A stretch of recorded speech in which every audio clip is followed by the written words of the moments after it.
তো প্রথম শুরু করা উচিত আমার মতে চাল থেকে সবচেয়ে বেস্ট আইডিয়া, যেটাকে আমরা দুধ ভাত বলি।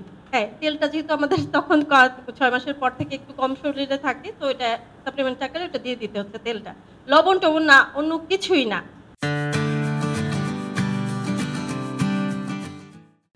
প্রথমত বাচ্চাদেরকে শুরু করতে গেলে আমাদের যেহেতু দেশীয়ভাবে আমরা খাই চাল, তো চাল থেকে শুরু করাটা সবচেয়ে বেস্ট আইডিয়া। এতে গ্যাস হবে না এবং কোনো কমপ্লিকেশনও হবে না। কিন্তু শুরুটা কেমন হবে, যেমন যখন শুরু করবেন তখন নর্মালি চালটা দিবেন, একটু তেল দিবেন, বাট কোনো লবণ টবণ অন্য কিছুই না। যেহেতু বাচ্চা প্রথম মায়ের বুকের দুধ বা নর্মাল দুধের পরে কিছু শুরু করছে, একদমই অল্প পরিমাণে যতটুকু নিচ্ছেন, ধরুন 1 মুঠ নিলেন, 1 চামচ নিলেন, যেটাই নেন, নিয়ে অল্প পরিমাণে তেল দিলেন, তেল দিয়ে রান্না করলেন কেমন জাউ ভাতের মতো অনেকটা, এবং যতটুকু মেস্ট করা যায় হাতে, নট ব্লেন্ডারে। কখনো এটা ব্লেন্ডারে ব্লেন্ড করে দিবেন না, পরবর্তীতে বাচ্চারা দানাদার খাবার নিবে না।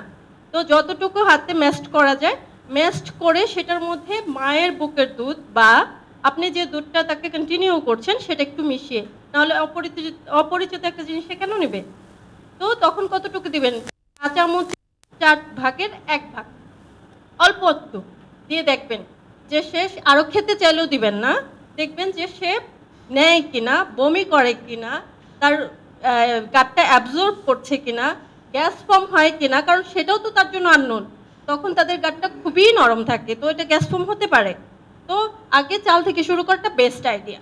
দেন কি দেওয়া যায়, ফ্রুটস দেওয়া যায় ডেফিনেটলি, কিন্তু সেই ক্ষেত্রে কলাটা গ্যাস ন্যাচারালি কম করে।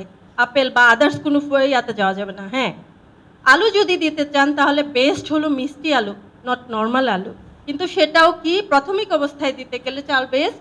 দ্বিতীয় যদি আলু বা দেওয়া যায়, সেটা মায়ের বুকের দুধ মিশিয়ে বা যে দুধ খাচ্ছে সেটা মিশিয়ে, অন্য কিছু না। একটা মিষ্টি মিষ্টি টেস্ট সে নর্মালি ছোটোবেলা থেকে জন্ম থেকে নিচ্ছে, সে হঠাৎ করে নতুন খাবার দিলে সে নিবে না, সেই টেস্ট পাচ্ছে না, কিছুই পাচ্ছে না, তার জন্য আননোন কেন নিবে। তো প্রথম শুরু করা উচিত আমার মতে চাল থেকে সবচেয়ে বেস্ট আইডিয়া, যেটাকে আমরা দুধ ভাত বলি।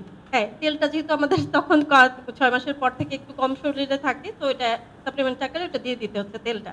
লবণ টবণ না, অন্য কিছুই না। দেন যখন আস্তে আস্তে সে এটা শিখে যাবে, প্রথম দিন সে নিল গুড, নিল না, ধরুন ব্লোটিং হচ্ছে, বমি করছে, পেট খারাপ হচ্ছে, হতেই পারে, 2 দিন বন্ধ রাখবেন বা 3 দিন বন্ধ রাখবেন, রেখে আবার 3 দিন পরে ট্রাই করতে হবে, যেহেতু তাকে খাবার শেখাতে হচ্ছে।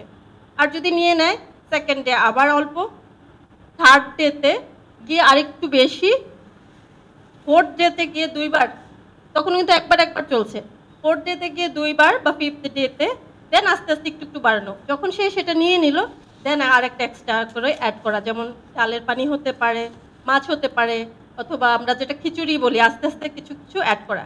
এখন এখানে আরেকটা কোশ্চেন থাকে খিচুড়ির ক্ষেত্রে, সবাই আমরা মনে করি খিচুড়ি মানে চাল ডাল আর কিছু হবে, কিছুই দিব না।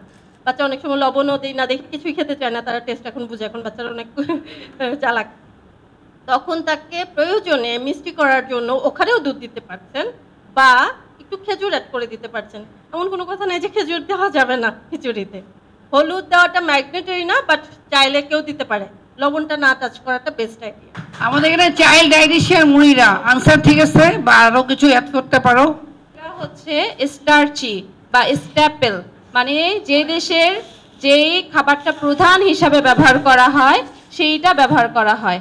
তো যেমন হচ্ছে আফ্রিকাতে কাসাভা দেয়, সেই কাসাভাটা তাদের জন্য, আপা বলছে আমাদের জন্য ভাত। হ্যাঁ, অবভিয়াসলি ভাত আমাদের জন্য।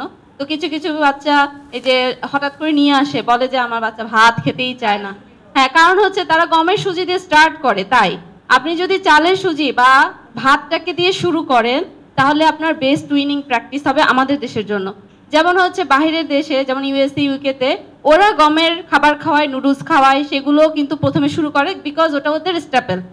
তো ওখানের জন্য ওইটা প্রযোজ্য, বাট আমাদের দেশের জন্য এটা হচ্ছে প্রযোজ্য না। আর আমাদের দেশে আরেকটা সমস্যা হচ্ছে যে বাচ্চা যখন ওই গমের সুজির মধ্যে ফর্মুলা অথবা যে কোনো দুধ দিয়ে খাওয়ানো হয়, তখন সেটা খুব পছন্দ করে এবং এটাকে 5 বার 6 বার 10 বার দিনে দিতে থাকে।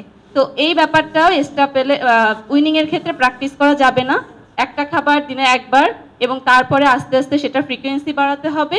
দেন হচ্ছে আমাকে অন্য একটা খাবারে সুইচ করতে হবে এবং চেষ্টা করতে হবে প্রতি 2 দিন অন্তর অন্তর একটা করে নতুন খাবারের টেস্ট দেওয়ার জন্য, কারণ এখান থেকে সে কোনো এনার্জি পাচ্ছে না। আমার মায়ের বুকের দুধই হচ্ছে তার এনার্জির সোর্স। এখানে সে চাচ্ছে একটা টেস্ট এবং তার নিউট্রিশনের সুইচ। সো সেই সুইচটাকে অন করা হচ্ছে আমাদের কাজ, সেটা আমরা অন করে দিলে ইনশাল্লাহ 7 মাসের পর থেকে সে ভালো একটা খাবারে চলে যাবে এবং 1 বছর পরে আমরা যা খাই সেটাই সে খেতে পারবে। Thank you. অনেকে যেটা আপু বললো যে শুরু থেকেই ফ্রুটস দিয়ে স্টার্ট করে, তো আমি আমার পার্সোনাল এক্সপিরিয়েন্স শেয়ার করি। আমার ভাইয়ের বেবিটাকে ওকে ফার্স্টে আসলে না বুঝে বা যাই হোক ফ্রুটস দিয়ে স্টার্ট করেছিল। তো বেবির আসলে প্রচন্ড ব্লটিং হয়েছিল, অ্যাসিডিটি হয়েছিল এবং বাবুর হচ্ছে যে খুবই ফ্রিকোয়েন্ট স্টুল পাস হচ্ছিল। তো আপুরা অলরেডি বলে গেছে অলরেডি আমাদের স্টার্চি ফুড থেকে আসলে স্টার্ট করতে হবে। আমাদের যেহেতু রাইস ইনটেক করি আমরা এটা রাইসই নিতে পারবো। আবার অনেকে আপু এখন ওটস দেয় বাবুদের, ওটা ওটা ওটা যদি মনে হয় যে রাইস কোনো বেবি টেস্টাই করছে না, ওইটাও যেহেতু কার্ব গুড পরিমাণে থাকে আমরা ওইটা দিয়ে স্টার্ট করতে পারি। বাট ফ্রুটসটা আসলে আমরা একটু ধীরে ধীরে স্টার্ট করব। ওইটা আমার বাবুর মানে ভাইয়ের বেবিটার আসলে কিন্তু প্রচন্ড প্রবলেম হয়েছিল। আর আমরা যারা আসলে সিনিয়র আপুরা আছেন আমরা কিন্তু আপুদের রেফার করে দিতে পারি। যেমন আমি নাইমা রবির কথা বলি, যেহেতু বেবি নিয়ে কাজ করে, যারা কাছে আছেন আপুদের কথা বলবো। তো বেবির ক্ষেত্রে আসলে একটু আমাদের সিরিয়াসলি কাজ করতে হবে। যারা কাজ করছেন আমরা সেই সব আপুদের হেল্প নিয়ে বেবিদের আসলে ওই দিকটা দেখবো। Thank you.